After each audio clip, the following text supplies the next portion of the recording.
I will be presenting my senior lecture today. I know what you're thinking, oh no, another Tanzania lecture. Don't worry, I think Christina handled this brilliantly a couple months ago when she gave her senior lecture. But I do want to put in a quick plug for this elective. Rotating at Bugando Medical Center in Tanzania was an amazing experience, and I'm more than happy to talk to anybody who's interested in doing the elective. If the medical part doesn't convince you, combine it with your vacation and go on an incredible safari and see all these cool animals. But back to my senior lecture, I did have to come up with my topic and create my presentation while I was in Tanzania. And while I was reflecting on my experience working at Bugando Medical Center, I was thinking about all the differences between their medical practice and ours. And one of the major differences that really stood out to me is how paternalistic their practice of medicine is. Which is why I'm giving my talk today about medical autonomy versus paternalism in medicine. So I'm going to start out by sharing a case I had of a patient at Bugando. We had a critically ill, about 65-year-old gentleman who came in for dyspnea and generalized weakness. We found out from the family that he was recently diagnosed with lung cancer, but hadn't been informed of his diagnosis, and his family didn't want him to be made aware. I then had a conversation with one of the EM physician department heads about this particular case, and she told us that this was not an isolated case. It was actually a fairly common practice for families to withhold information about a patient's medical diagnosis due to this pervasive belief that breaking bad news to a person would cause psychological harm and will result in them losing any hope or motivation to get better. I became very curious about what it is that led to our current state of medical practice in the US when it comes to autonomy versus paternalism, which is what led me to create this lecture. So here's a quick outline for today's talk. We'll quickly go over some definitions, dive into the history, we'll discuss challenges that we face, go through a clinical case, and then we'll talk about public perceptions and future directions. So some quick definitions. Autonomy is a person's right to make informed healthcare decisions, and this requires capacity and consent. For example, a competent patient refusing intubation during a COPD exacerbation with impending respiratory failure. Paternalism is acting in the best interests of patients who cannot decide, which is something we frequently employ in patients with altered mental status or in emergency situations. For example, restraining a violent hypoxic patient refusing care. Beneficence is a duty to promote good for patients, and this frequently overlaps with paternalism. For example, giving urgent treatment to a septic patient, which we frequently do when we give antibiotics and fluids without asking for explicit consent. And lastly, non-maleficence is the principle of do no harm, which recognizes that all interventions carry risk. For example, avoiding unnecessary CT scans in pediatric patients with minor head trauma. So how do we get to where we're at today? Medicine started with the beneficence model, and that stems from this guy, Hippocrates. The Hippocratic Oath was written in ancient Greece between 5th and 3rd centuries BCE. The Hippocratic tradition proposes that physicians have an ethical obligation to act to the best of their judgment for the medical benefit of their patients. Hippocratic texts often portrayed physicians as the ones who, quote, command and decide, while patients, quote, must place themselves fully in physicians' hands and obey commands. The practice of benevolent deception was really widely accepted and encouraged during this time. And this is the deliberate withholding of any information thought by the physician to be detrimental to the patient's prognosis, even to the point of outright lying if necessary. But we have a practice in the US, so how did America get to our current state? Initially, early American physicians faced difficulty claiming the same status and legitimacy as their European counterparts, who had over 2,000 years of tradition by the time of American independence. There were 3 large barriers that early American physicians faced, which were that medical treatments had questionable efficacy. Treatments such as bloodletting, mercury, and purging were standard practices despite minimal evidence of effectiveness.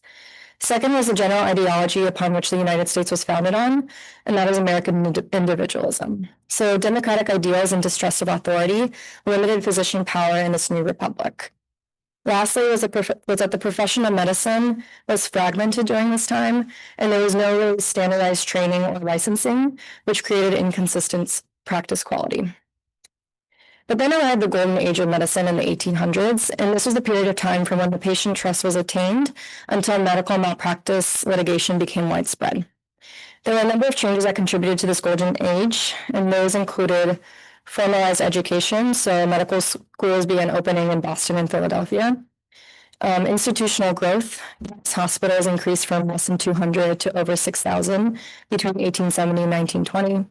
State licensing, so now there were standardized requirements, which elevated the professional status of physicians.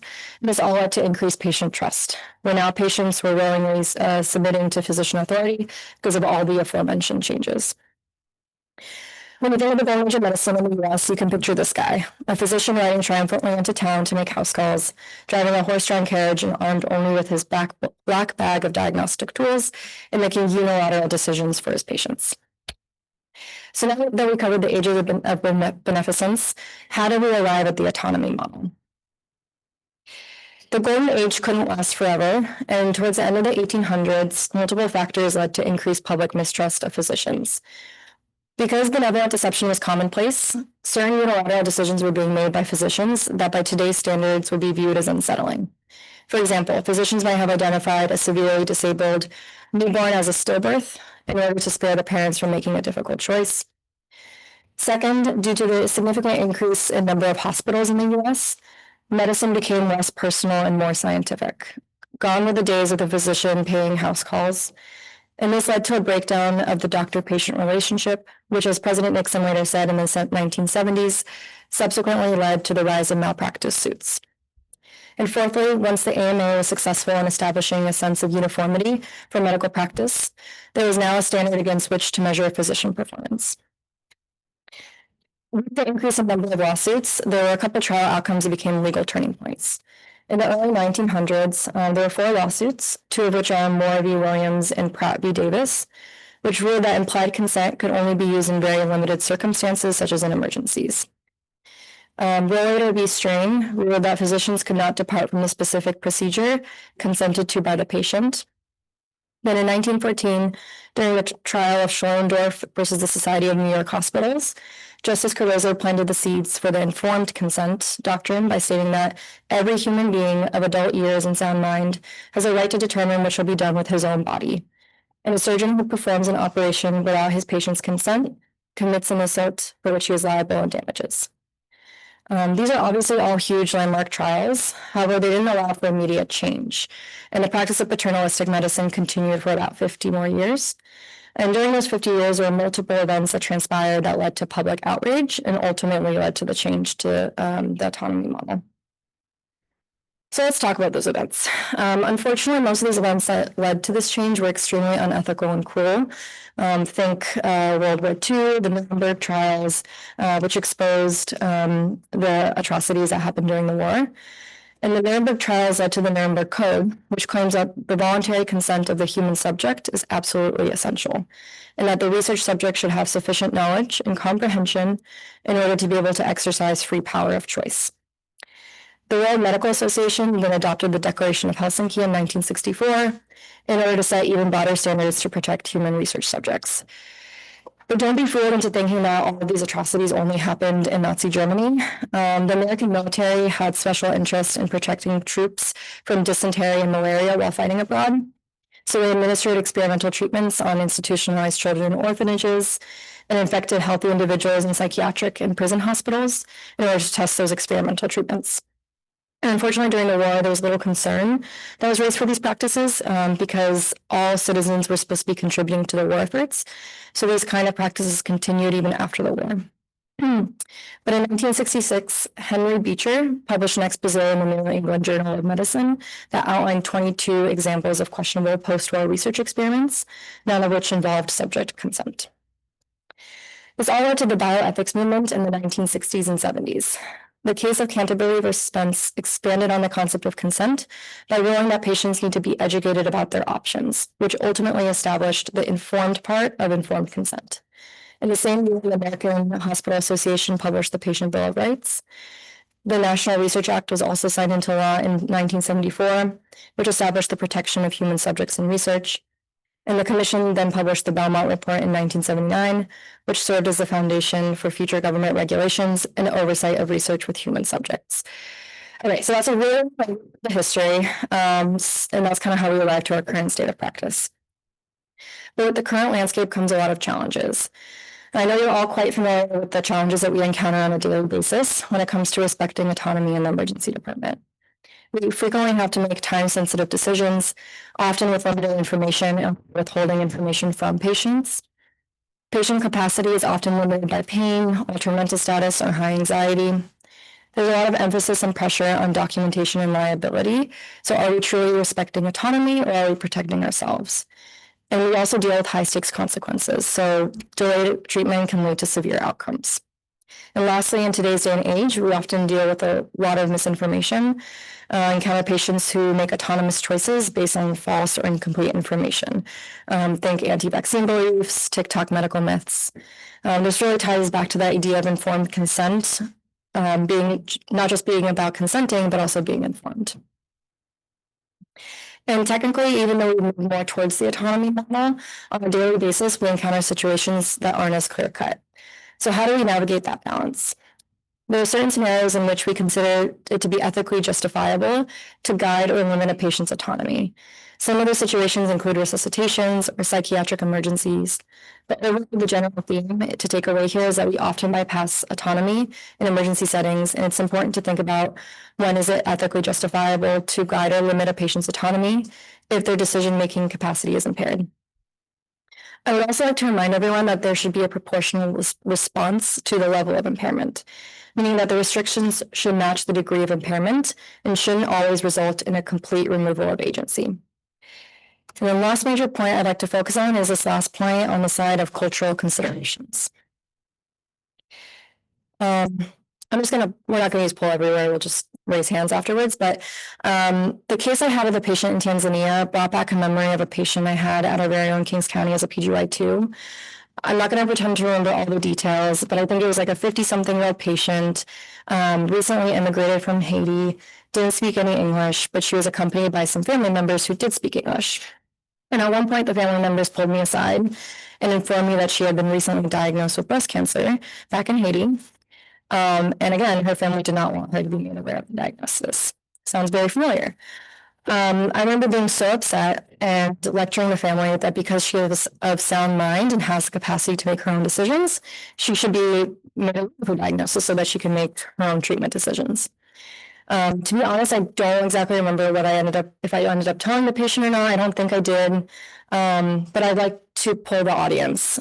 Which of you would raise your hand if you would have told this patient about her cancer diagnosis? Okay. Who would not tell the patient about the cancer diagnosis? Who would do something else? Okay. So there definitely isn't a one-size-fits-all approach to this. So let's analyze our options. And we'll do so by going back to the core ethical principles I introduced in the beginning.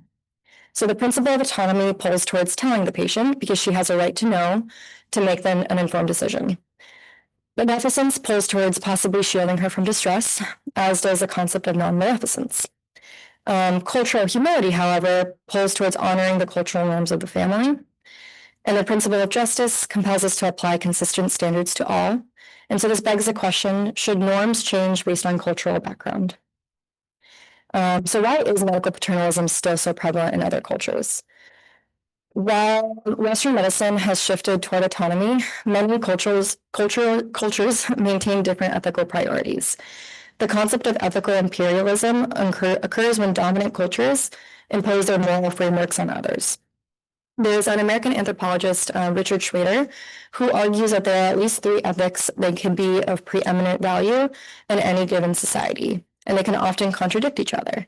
So these 3 ethics are, number 1, autonomy, which prioritizes individual choice and self-determination, and that this is dominant in all Western healthcare. Number 2 is community, which values family decision-making and collective welfare above individual choice. And number 3 is divinity, which emphasizes sacred traditions, religious authorities, and spiritual perspectives in healing. So Schrader also argues that these competing ethical frameworks explain why medical paternalism remains prevalent in many non-Western societies. And effective cross-cultural care in a practice setting like ours requires recognizing these different value hierarchies. So I have a couple of philosophical questions to ask of you all, and no need to answer, just something to ponder. So is autonomy always the most ethical choice in a multicultural context? And while Western bioethics prioritize individualism, other cultures value family harmony or divine will.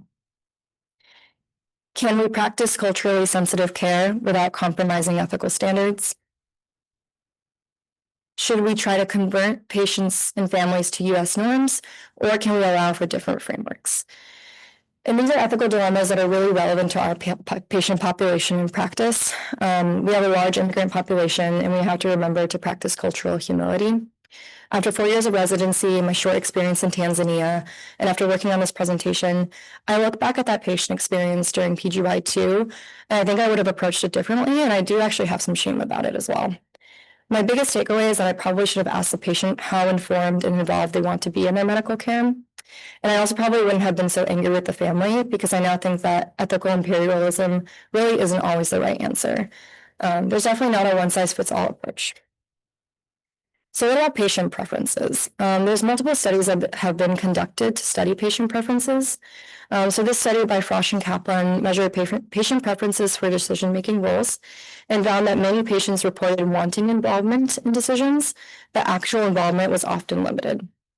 And in emergencies or high-stakes situations, patients often preferred physicians to take the lead, leaning towards benevolent paternalism. Another notable study was conducted by Nina and Inner City ED, and assessed the decision-making preferences of over 1,000 trauma patients. They found that 53% of patients actually preferred a low level of autonomy, 35% preferred a moderate level of autonomy, and 11% saw a high level of autonomy. So factors that influence those preferences included education level, substance use, age, and gender, with higher education levels correlating to with a desire for greater autonomy. All right, so moving forward, I'm not an expert in this topic or an ethicist, but I do have some key takeaways and some unsolicited advice that I'd like to share with you all. These are some things I think we all need to remember to practice, especially in the more difficult or ambiguous patient situations. So we need to be able to rapidly assess a patient's capacity and decision-making ability. We need to be able to clearly communicate and concisely communicate, even under intense pressure. It's really important to ask the patient their preference, simply just asking how involved do you want to be in decisions about your health. Include family members and surrogates. Utilize the resources at your disposal. So that might include social work, cultural liaisons, and maybe even if your hospital has it, an ethics consult for those really difficult situations. We have to take the time to have detailed documentation in order to record your thought processes and justifications thoroughly. And lastly, post-emergency follow-up care. Remember to provide additional information and support for your patients after they leave your emergency department. So take-home points. Autonomy versus paternalism isn't always binary, especially in multicultural settings. What seems like truth-telling to one person may feel like cruelty to another. Remember that the informed part of informed consent. Capacity restrictions should match the degree of impairment. And always remember, shared decision-making is fantastic. So these are my resources. Okay, and senior lecture wouldn't be complete without some thank yous. So first of all, a huge thank you to our wonderful leadership, Dr. Willis, Dr. Hassel, Dr. De Niro. Thank you for recruiting us and for accepting us to your wonderful program, and to all the amazing faculty who work tirelessly to train us into the best versions of ourselves. This program is special because of all of you and how much you care. This is my family. Sorry. I have them to thank for absolutely everything. My parents immigrated from Ukraine in 1991 with pretty much like nothing but the clothes on their back. And they worked tirelessly to give us the American dream. That's my sister. She's also an emergency doctor. She's 2 years above me, and that's her practicing on me. And top left is my future in-law family. And now, okay. Words to say about this class that hasn't been said already. It's been such an honor to grow and learn beside you and from you. I couldn't have imagined a better class or a better group of people, and I'm eternally grateful for each and every one of you. Lastly, even though I don't like to play favorites, my thank yous wouldn't be complete without acknowledging my favorite co-resident and my favorite human. Felipe, thank you for letting me convince you to take a leap of faith and couples match with me. Doing residency with you and supporting each other throughout these past 4 years has been the best thing, and you've constantly pushed me to be better and try not to procrastinate. I don't think I'd be a doctor without you today, so thank you.